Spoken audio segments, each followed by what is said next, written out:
देखिए एक 11 number question भी देख लेते हैं, क्योंकि आज का जो आपका होमवर्क होगा 15 तक क्वेश्चन होगा, ठीक है। 6 से 15 तक आपको बनाकर लाना है।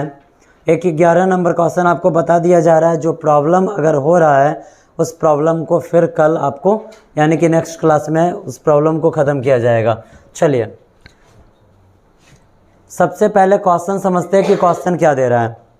क्वेश्चन है कि एक वृत्त का अर्धव्यास, क्या कह रहा है, एक वृत्त का अर्धव्यास। सबसे पहले आप क्या कीजिए, एक वृत्त बना लीजिए। क्या बनाएंगे आप, ये आपका हो गया वृत्त, ये आपका क्या है, वृत्त है, और ये है आपके वृत्त का केंद्र, ठीक है। समझने में कोई दिक्कत, ये आपका वृत्त है और वृत्त का केंद्र है, हमने यहाँ पर दे दिया। अब कह रहा है कि इसका अर्धव्यास, अर्धव्यास का क्या मतलब होता है, व्यास का आधा। और अगर हमने व्यास को आधा किया तो वो क्या हो जाता है, अगर हम व्यास को आधा कर दे तो वो क्या हो जाता है, त्रिज्या हो जाता है। क्या होता है, त्रिज्या हो जाता है। पॉइंट याद रखा कीजिए, अगर व्यास को आधा कर दिया जाए तो क्या होता है, त्रिज्या होता है। जस्ट कुछ देर पहले बताएं कि अगर व्यास 4 दिया और हम उसको 2 कर देते हैं तो वो क्या हो जाता है, उसका त्रिज्या हो जाता है। अब कह रहा है कि इसका अर्धव्यास यानी कि त्रिज्या 6 सेंटीमीटर है। कितना सेंटीमीटर है, 6 सेंटीमीटर है। हम त्रिज्या किधर भी ले सकते हैं, 6 सेंटीमीटर। और इस वृत्त का ये जो केंद्र है ना, इसका नाम ओ दे रहा है। क्या दे रहा है, ओ दे रहा है। अब क्वेश्चन कह रहा है इसमें एक त्रिज्यखंड AOB इस प्रकार है कि, एक त्रिज्यखंड क्या बनाया गया है, AOB। तो त्रिज्यखंड कैसा होता है, ये हमारा क्या हो जाएगा, त्रिज्यखंड। O है, इसको हम लिख देते हैं A और इसको हम लिख देते हैं B। समझने में कोई तकलीफ नहीं ना। क्वेश्चन कह रहा है कि एक वृत्त है जिसका अर्धव्यास यानी कि त्रिज्या 6 सेंटीमीटर है, वहाँ पर एक त्रिज्यखंड AOB इस प्रकार बनता है कि यहाँ पर कोण AOB बराबर कितना हो जा रहा है, 30 डिग्री। यानी कि ये जो कोण दे रहा है इसका मान हो जा रहा है 30 डिग्री। तो 1 नंबर क्वेश्चन का डिमांड है कि यहाँ पर आपको निकालना क्या है, तो लघु चाप AB की लंबाई। क्या निकालना है, लघु चाप AB की लंबाई, यानी कि A से B के बीच की दूरी आपको निकाल देना है। और 2 नंबर में आपको क्या निकालना है, तो 2 नंबर में आपको निकालना है त्रिज्यखंड AOB का क्षेत्रफल। क्या निकालना है, तो त्रिज्यखंड AOB का क्षेत्रफल। चलिए देखिए क्वेश्चन कैसे बनेगा।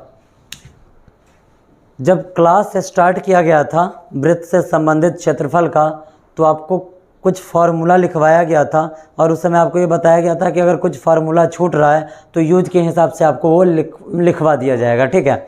अब देखिए ये जो लघु चाप है, लघु चाप की लंबाई का फार्मूला आपको नहीं लिखवाया गया है, नहीं लिखवाया गया है ना। चलिए जब इस क्वेश्चन को हम बनाएंगे, इस क्वेश्चन को हम अगर बना रहे हैं 11 नंबर क्वेश्चन है, तो सबसे पहले लिखेंगे चूंकि R बराबर, R से किसको दर्शाया जाता है, त्रिज्या को। यहाँ पर त्रिज्या कितना है, 6 सेंटीमीटर, 6 सेंटीमीटर। और थीटा बराबर, थीटा का मान यहाँ पर कितना है, 30 डिग्री है, 30 डिग्री यहाँ पर हम लिख देते हैं। अब 1 नंबर में आपको क्या निकालना है, लघु चाप AB की लंबाई। अब यहाँ लिखेंगे हम लघु चाप AB की लंबाई। चाप की लंबाई का फार्मूला हो जाता है थीटा बट्टा 360 2 पाई R। क्या हो जाता है, थीटा बट्टा 360 2 पाई R। अब देखिए चाप में और त्रिज्यखंड में फ़र्क क्या है, तो दोनों में थीटा बटा 360 होता है और ये जो चाप है इसमें 2 पाई आर हो जाता है और त्रिज्यखंड में क्या हो जाता है, पाई आर स्क्वायर हो जाता है। अब इसमें 2 पाई आर और उसमें पाई आर स्क्वायर क्यों होता है, तो देखिए इसमें आपसे ये जो रेखा ए बी इसकी लंबाई पूछ रहा है। जब हम परिमिति निकालते हैं तो उसमें भी हमें लंबाई ही निकालना होता है, लंबाई निकालना होता है। तो जब हम वृत्त का परिमिति निकालते हैं तो हम किस फार्मूला का यूज करते हैं, 2 पाई आर का। यानी कि जब लंबाई पर बात आएगा तो 2 पाई आर यूज होगा और जब क्षेत्रफल का बात आएगा तो पाई आर स्क्वायर होगा, ठीक है। चलिए थीटा का मान कितना है, 30 डिग्री बट्टा में 360 डिग्री गुणे यहाँ पर 2 है पाई का मान 22/7 और आर का मान 6 सेंटीमीटर दे रहा है। आगे बढ़ाए क्वेश्चन को, 0 से 0, ठीक है, 6 से ये कट जाएगा, 3 से ये कटा, 2 मरतबे 3 दूना 6, 2 से 2 ये कट गया, मान क्या आ गया 22/7। आपका यहाँ पर एक आंसर आ गया 22/7, ठीक है। आगे बढ़ते हैं, 2 नंबर में क्वेश्चन दे रहा है। 2 नंबर में क्वेश्चन है कि त्रिज्यखंड AOB का क्षेत्रफल। अब लिखेंगे हम यहाँ त्रिज्यखंड